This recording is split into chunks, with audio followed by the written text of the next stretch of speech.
வணக்கம். இன்றைய மாவட்ட செய்திகள். பொதுவாக மார்கழி மாதம் என்றாலே பனிப்பொழிவிற்கு பஞ்சம் இருக்காது. நடப்பாண்டில் வழக்கத்தை விட பனியின் தாக்கம் அதிகமாக காணப்படுகிறது.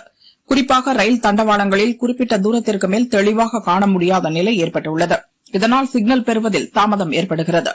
பாதுகாப்பு நலன் கருதி ரயில்கள் குறைந்த வேகத்தில் இயக்கப்படுகின்றன. தமிழகத்தை விட வட மாநிலங்களில் பனிப்பொழிவு அதிகமாக பதிவாகியுள்ளது. வடக்கிலிருந்து தமிழகம் வரும் ரயில்கள் பல மணி நேரம் தாமதமாக வருகின்றன. முன்பதிவு செய்த பயணிகள் மற்றும் அன்ரிசர்வ்ட் பெட்டியில் டிராவல் செய்யும் பாசஞ்சர்ஸ் கடும் அவதிக்குள்ளாகி வருகின்றனர். நேற்று திப்ருகர் கன்னியாகுமரி விவேக் எக்ஸ்பிரஸ் 4 மணி நேரம் கழித்து வந்தது. டெல்லி திருவனந்தபுரம் கேரளா எக்ஸ்பிரஸ் 11 மணி நேரம் தாமதமாக இயக்கப்பட்டது. காலையில் வரவேண்டிய ரயில்கள் பிற்பகல் மற்றும் இரவு நேரங்களில் வந்து சேர்ந்தது. பிற மாநிலங்களிலிருந்து வரும் ரயில் தாமதமாக வருவதால் அப்பகுதியில் இயங்கும் உள்ளூர் எக்ஸ்பிரஸ் மற்றும் பாசஞ்சர் ரயில்களின் நேரம் மாறுபடுகிறது. ஈரோடு, திருப்பூர், கோவை வழியாக கேரளாவுக்கு செல்லும் மற்றும் அங்கிருந்து வரும் ரயில்களின் இயக்கத்தில் சிக்கல் ஏற்பட்டுள்ளது. இதனால் மக்கள் இயல்பு வாழ்க்கை பாதித்துள்ளது. ராமநாதபுரம் மாவட்டம் கும்பரம் ஊராட்சியில் மத்திய அரசின் உடான் திட்டத்தின் கீழ் விமான நிலையம் அமைக்க இருப்பதாகவும் சுமார் 510 ஏக்கர் நிலம் கையகப்படுத்த உள்ளதாகவும் தகவல்கள் வெளிவந்தன. கும்பரம் ஊராட்சி மக்கள் அதை எதிர்த்து தொடர் போராட்டங்கள் நடத்தி வருகின்றனர். இந்நிலையில் ராமநாதபுரம் எம்எல்ஏ காதர் பாட்ஷா, முத்துராமலிங்கம் மற்றும் வருவாய் அதிகாரிகள் கும்பரம் ஊராட்சி மக்களை சந்தித்து பேச்சு நடத்தினர். அப்போது கும்பரம் பகுதிக்கு விமான நிலையம் கொண்டுவரும் திட்டம் இல்லை என ராமநாதபுரம் எம்எல்ஏ சத்தியம் செய்து கூறி மக்களை சமாதானப்படுத்தினார். மாணிக்கநேரி என்ற இடத்தில்தான் வருவதாகவும் அவர் கூறினார். அவர் கூறியதை ஏற்று மக்கள் போராட்டங்களை கைவிட இருப்பதாக தெரிவித்தனர். எங்களுடைய வாக்காளர் அடையாள அட்டை ஒப்படைப்பு சட்டமன்ற தேர்தல் புறக்கணிப்பு செய்தியை ஊடகங்கள் வாயிலாக அறிவித்து மாவட்ட ஆட்சித்தலைவர் பிரதிநிதியான கோட்டாட்சியர் அவர்களும் ராமநாதபுரம் மாவட்ட சட்டமன்ற உறுப்பினர் மதிப்புக்குரிய முத்துராமலிங்கம் அவர்களும் இன்றைக்கு கும்பரம் பகுதி மக்களை வந்து சந்தித்து எங்களுடைய குறையை கேட்டு அந்த போராட்டத்தை கைவிட வேண்டும் என்று வலியுறுத்தி உறுதிமொழி அளிச்சிருக்காங்க. நாங்க என்ன கேட்டிருக்கோம் அப்படின்னா, எங்களுக்கு ஒரு எழுத்துப்பூர்வமான ஆதாரம் வேணும். அவங்க என்ன சொல்லியிருக்காங்கன்னா, கும்பரம் பகுதியில் விமான நிலையம் வராது, மாணிக்கநேரி பகுதியில் விமான நிலையம் வருங்கிற ஒரு சூரிட்டியை மதிப்புக்குரிய சட்டமன்ற உறுப்பினர் அவர்கள் சொல்லியிருக்காங்க. அது நாங்க எங்களுடைய மக்கள் கோரிக்கை என்ன அப்படின்னா, நீங்க மாணிக்கநேரில வருது அப்படின்னா எங்களுக்கு தமிழக அரசின் சார்பில் ஒரு அறிக்கையோ அல்லது ஒரு செய்தித்தாள் பத்திரிகையாளர் சந்திப்போ விட்டு பொறுப்பான மாவட்ட ஆட்சித்தலைவரோ அல்லது வருவாய்த்துறை அதிகாரி வருவாய்த்துறை அமைச்சரோ ஒரு பேட்டியில இந்த ராமநாதபுரம் மாவட்டத்துக்கான விமான நிலையம் கும்பரம் பகுதியில் வரல, மாணிக்கநேரில தான் வருது அப்படிங்கிற ஒரு அறிக்கையை விடணும் அப்படிங்கிற கோரிக்கையை நாங்கள் மறுபடி வச்சிருக்கோம். இந்த கோரிக்கை அரசு அதிகாரிகளோ அல்லது ஆட்சியாளர்களோ இந்த கோரிக்கையை எங்களுக்கு நிறைவேற்றும் பட்சத்தில் இந்த எங்களது 2026 சட்டமன்ற தேர்தல் புறக்கணிப்பு மற்றும் வாக்காளர் அடையாள அட்டை மாவட்ட ஆட்சித்தலைவர் ஒப்படைப்பு போராட்டத்தை கைவிடலாம் அப்படிங்கிற ஒரு முடிவுக்கு வந்திருக்கோம். அதுக்கு எங்களுடைய கோரிக்கை இந்த தமிழக அரசு மாவட்ட நிர்வாகமும் நிறைவேற்றி கொடுக்கணும் அப்படிங்கிறது இந்த ஊடகங்கள் வாயிலாக இந்த ராமநாதபுரம் மாவட்ட ஆட்சியாளர்களுக்கும் இந்த சட்டமன்ற உறுப்பினருக்கும் எங்களது கோரிக்கையை வைக்கின்றோம். 100 நாள் வேலைவாய்ப்பு திட்டத்தின் பெயரை மத்திய அரசு மாற்றியுள்ளது.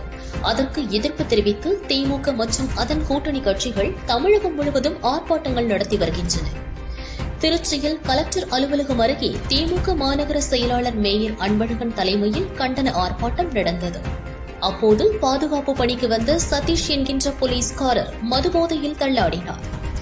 அதனால் ஆர்ப்பாட்டம் நடந்த இடத்தில் சலசலப்பு ஏற்பட்டது. இதை பார்த்த சக போலீசார் அவரை அந்த பகுதியில் இருந்து அழைத்து சென்றனர். பாதுகாப்பு பணிக்கு வந்துவிட்டு மதுபோதையில் இருந்த சம்பவம் அந்த பகுதியில் அதிர்ச்சியை ஏற்படுத்தியது.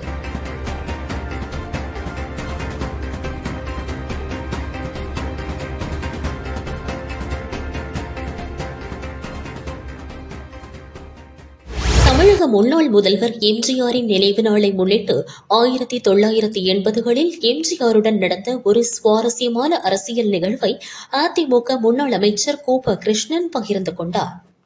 1972 புரட்சி தலைவர் பொன்மன செம்மல், மனிதருள் மாணிக்கம் எம்ஜிஆர் அவர்கள் அனைத்திந்திய அண்ணா திராவிட முன்னேற்ற கழகத்தை துவக்கியதற்கு பிறகு 1980ஆம் ஆண்டு கட்சியினுடைய தேர்தலை நடத்துகிறார்கள். தஞ்சாவூரை தவிர எல்லா இடங்களிலுமே கட்சி தேர்தல் நடைபெற்றது. அந்த கட்சி தலைவர் தேர்தலுக்கு பிறகு யார் யார் எப்படி இருக்கிறார்கள் என்பதையெல்லாம் உளவுத்துறை மூலமாக தலைவர் அவர்கள் பெற்றார்கள். அப்படி பெறுகின்ற பொழுது திருச்சி மாவட்டத்திலே மாவட்ட செயலாளர்கள் என்ற போட்டிக்கு இருவர்கள் போட்டியிடுகிறார்கள். அதிலே வெல்வோர் ஒருவர், வெற்றி வாய்ப்பை இழந்தவர் ஒருவர். அப்படி இருக்கிறார்.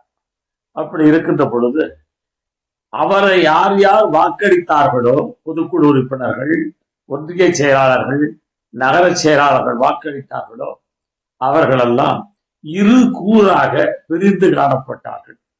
பிரிந்து காணப்பட்ட பொழுது இவர்களுக்குள்ளே கட்சி வளர்ச்சி என்பதிலே தனி கவனம் செலுத்த இயலவில்லை. அப்படி எழ முடியாத காரணத்தால் இவர்களுடைய பிளவுபட்டு கிடந்தார்கள். இந்த பிளவை உளவுத்துறை மூலமாக அறிந்த புரட்சி தலைவர் எம்ஜிஆர் அவர்கள் தமிழ்நாட்டினுடைய முதலமைச்சராக பொறுப்பிலே இருக்கிறார்கள். அப்படி பொறுப்பிலே இருக்கின்ற பொழுது எங்களை எல்லாரையுமே அழைக்கிறார்கள். யார் என்று சொன்னால் 10 பொதுக்குழு உறுப்பினர்கள், ஒன்றிய செயலாளர்கள், நகர செயலாளர்கள், அன்றைக்கெல்லாம் மாநகரம் கிடையாது. எனவே நகர செயலாளர்கள் எல்லோரையும் அழைத்து என்னை சந்திக்க வேண்டும் என்று மாலை 4 மணிக்கு வர வேண்டும் என்று அங்கிருந்து தள்ளி வருகிறது. எல்லோரும் புறப்பட்டு சென்னை சென்றோம். ஆனால் அன்றைக்கு இருந்து அவருடைய வேலை பழுவின் காரணமாக மாலை 6 மணிக்கு இன்றைக்கு இருக்கக்கூடிய இதே தலைமைச் செயலகத்தில் மேல் மொட்டை மாடியில் கூரை வேய்ந்த ஒரு பழைய கூரைக்கட்டு இடத்தில் எல்லோருக்கும் உட்கார்வதற்கு சேரை போட்டு அவரும் உட்கார்ந்தார்கள். அந்த கூட்டம் துவங்கியது மாலை 6 மணி. அந்த கூட்டம் முடிவுற்றது இரவு 11 மணி. ஆக ஒரு நாட்டினுடைய முதலமைச்சர் கட்சியிலே இருக்கக்கூடிய பிளவுகளை சரி செய்ய வேண்டும் என்பதற்காக ஏறத்தாழ 5 மணி நேரத்துக்கு அளவுக்கு எல்லோரையும் பேச வைத்து அவர்கள் எந்தெந்த கருத்துக்களை சொன்னாரோ அத்துணை கருத்துக்களை உள்வாங்கிக் கொண்டு பதிலளித்தார்கள், ஒற்றுமைப்படுத்தினார்கள். ஆகவேதான் அவர் வாழுகின்ற காலம் வரை அதிமுக ஆட்சி கட்டிலே அமர்ந்திருந்தது என்பதை நான் இந்த நேரத்திலே சொல்லிக்காட்ட கடமைப்பட்டிருக்கிறேன். ஆக எவ்வளவு பெரிய ஒரு பண்பாளர் எம்ஜிஆர் என்பதை காட்டியது அந்த நிகழ்ச்சி. அதிலே எங்களுக்கு ஒரு நிகழ்ச்சி இருக்கிறது, அதையும் சொல்லுகிறேன். அன்றைய இருந்த நகர செயலாளர்களே பாதிக்கு மேற்பட்டோர் இறந்து போனார்கள். இன்றைக்கு இருக்கக்கூடியவர்கள் 2 பேர் இருக்கிறார்கள் என்று நான் எண்ணுகிறேன். அதிலே சிலருடைய பெயரை சொல்லுவது இன்றைக்கு பொருத்தமாக இருக்கும் என்று நான் கருதுகிறேன். அரியலூர் நாகராஜன், ஜெயங்கொண்ட முத்தையன்,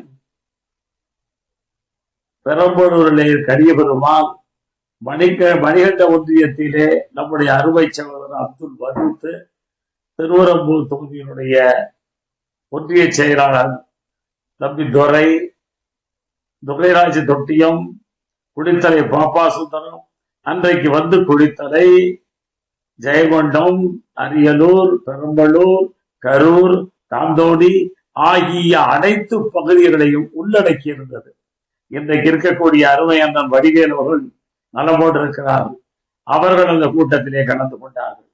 ஆனால் அருமை சகோதரர் ஜெகதீசன் அவர்கள் இன்றைக்கு நம்மிடத்திலே இல்லை. அதுபோல இன்றைக்கு இருந்தவர்களை எல்லாம் வைத்துக் கொண்டு எந்த அமைச்சரையும் கூப்பிடாமல், மாவட்ட செயலையும் கூப்பிடாமல் அந்த கூட்டத்தை நடத்தினார்கள்.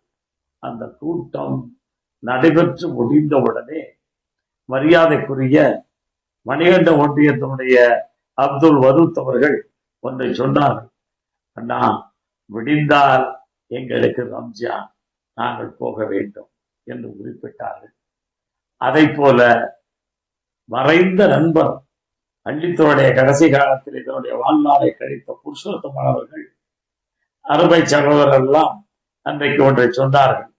என்ன சொன்னார்கள் என்று சொன்னால், வரகணியிலே பிறந்து இங்க இருந்தாலும் அண்ணா நீங்கள் வர சொன்னீர்கள், வந்துவிட்டோம், போவதற்கு கூட எங்களுக்கு செலவுக்கு பணமில்லை என்று சொன்னார்கள். எனவே எல்லோருக்கும் 250 ரூபாய் பணத்தை கவரிலே போட்டு கொடுத்து விட்டு அன்றைக்கு தமிழக அரசுடைய பேருந்தை வர சொல்லி அந்த பேருந்துடைய அனைத்து டிக்கெட்டையும் தலைமைக் கழகத்தை ஏற்றுக்கொண்டு எங்களை ஊருக்கு அனுப்பி வைத்தார் புரட்சித் தலைவர் எம்ஜிஆர் அவர்கள்.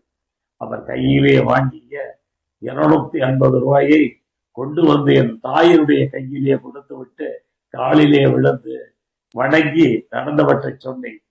என் தாய் உயிரோடு இருக்கின்ற காலம் வரை, நான் அமைச்சராக இருக்கின்ற காலம் வரை அந்த 250 ரூபாயை கண்ணாடி பிரேம்குள்ளே வைத்து மாட்டியிருந்தார் என்னுடைய தாய். அந்த அளவிற்கு பண்பாளர் புரட்சித் தலைவர் எம்ஜிஆர் அவர்கள்.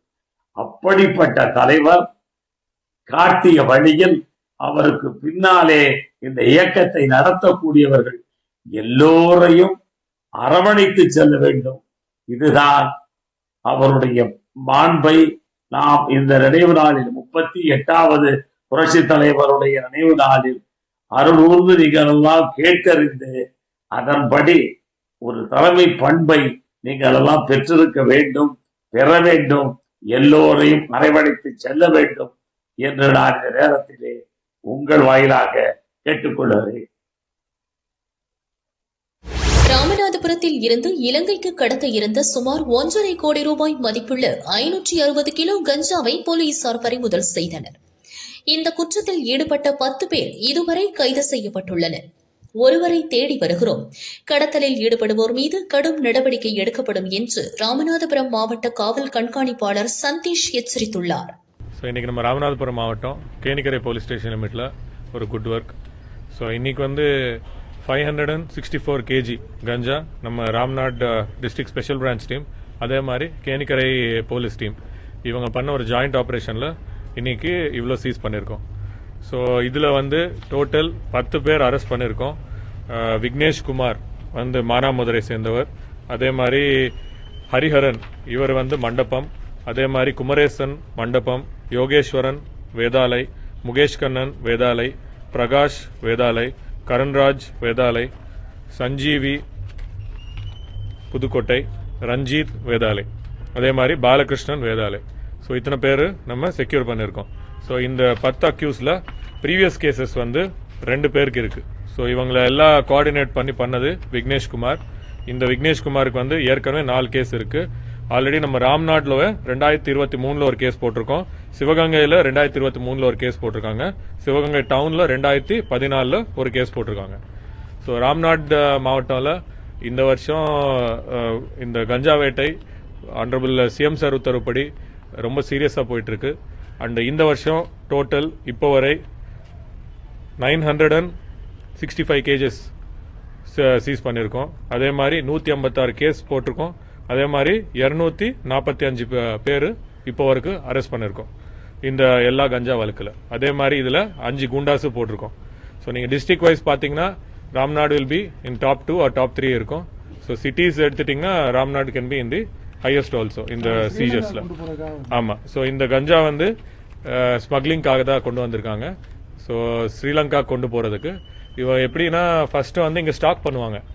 உடனே அவங்க எப்படி கோஸ்ட் கார்டு இருக்கும், அதே மாதிரி நம்ம கோஸ்டல் செக்யூரிட்டி குரூப் போலீஸ் இருப்பாங்க, டிஸ்ட்ரிக்ட் போலீஸ் இருப்பாங்க, அவங்க எல்லாம் ரவுண்ட்ஸ் எப்படி இருக்கு இதெல்லாம் பார்த்து கரெக்டா என்னைக்கு நைட்டு கொஞ்சம் ஃப்ரீயா இருக்கும், அதே மாதிரி அலை பொசிஷன் பார்ப்பாங்க, அண்ட் எப்படி விண்ட் எப்படி இருக்கு இதெல்லாம் பார்த்து ஃபேக்டர்ஸ் பார்த்து ஒரு இடத்துல ஸ்டோர் பண்ணி அங்கிருந்து அவங்க எடுத்துட்டு போயிட்டே இருப்பாங்க. அதுல வந்து இங்க வந்து இவன் என்ன பண்ணிருக்காங்கன்னா தெற்குவாணி வீதி வில்லேஜ்ல ஒரு ஆளோட வீட்டுல ஸ்டோர் பண்ணிருக்காங்க. ஸ்டோர் பண்ணி அவங்க எப்போ நல்ல ஆப்பர்ச்சுனிட்டி வருமோ அப்பப்போ கொஞ்சம் அப்படியே போட்ல அமிச்சிட்டே இருப்பாங்க ஸ்ரீலங்காக்கு. இந்த 564 kg இன்னைக்கு பிடிச்சதுல இப்போ இது எப்படி பிடிச்சோம்னா நமக்கு ராமநாதபுரம் மாவட்டம்ல சில அக்யூஸ்ட் வந்து ஸ்மக்லர்ஸ் எல்லாம் நம்ம ஃபாலோ பண்ணிட்டு தான் இருக்கோம். அவங்களோட கால் டேட்டா, அதே மாதிரி அவங்களோட வேர் அபவுட்ஸ், எப்படி யார் கூட பேசிட்டு இருக்காங்க, அதே மாதிரி லோக்கல் மூவ்மெண்ட்ஸ் எல்லாம் நம்ம ரெகுலரா கண்காணிச்சுட்டே வந்துட்டே இருப்போம். அந்த மாதிரி ஆபரேஷன் பண்ணும்போது நேத்து நம்ம ஃபாலோ பண்ண ஒரு அக்யூஸ்டு இங்க கேணிக்கரையில அவர் மூவ்மெண்ட் இருந்தது. அவர் மூவ்மெண்ட் இருக்கும்போது வாட்ச் பண்ணும்போது அதுக்கப்புறம் நம்ம ஆக்ஷன் எடுத்து இன்னைக்கு காலையில இந்த மாதிரி சீஸ் பண்ணிருக்கோம். புதுச்சேரி நெல்லித்தோப்பு லெனின் படிப்பகத்தில் ஆள் உயர லெனின் சிலை நிறுவப்பட்டது. லைப்ரரி சுவரை இடித்து சிலை முழுமையாக வெளியே தெரியும் வகையில் காட்சிப்படுத்தப்பட்டிருந்தது.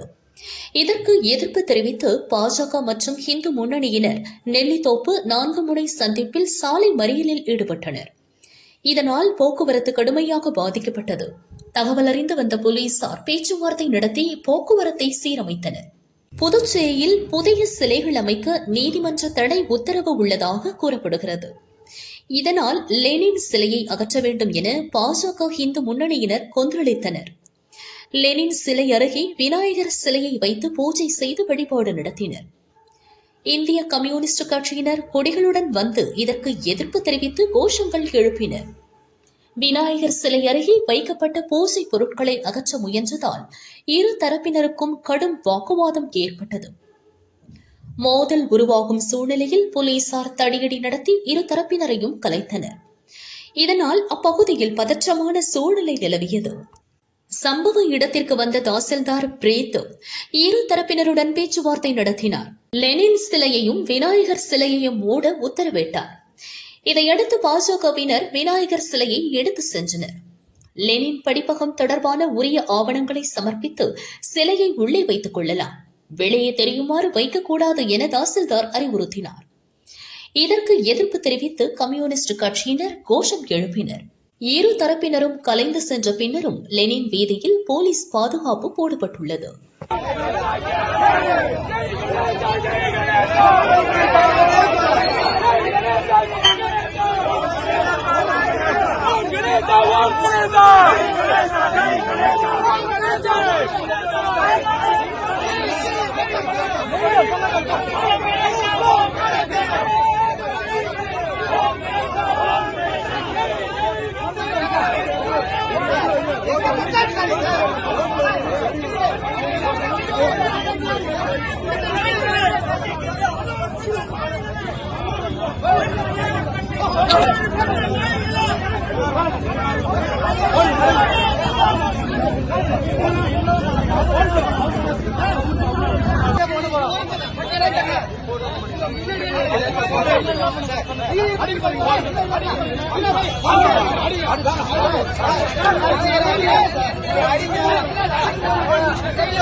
Thank you.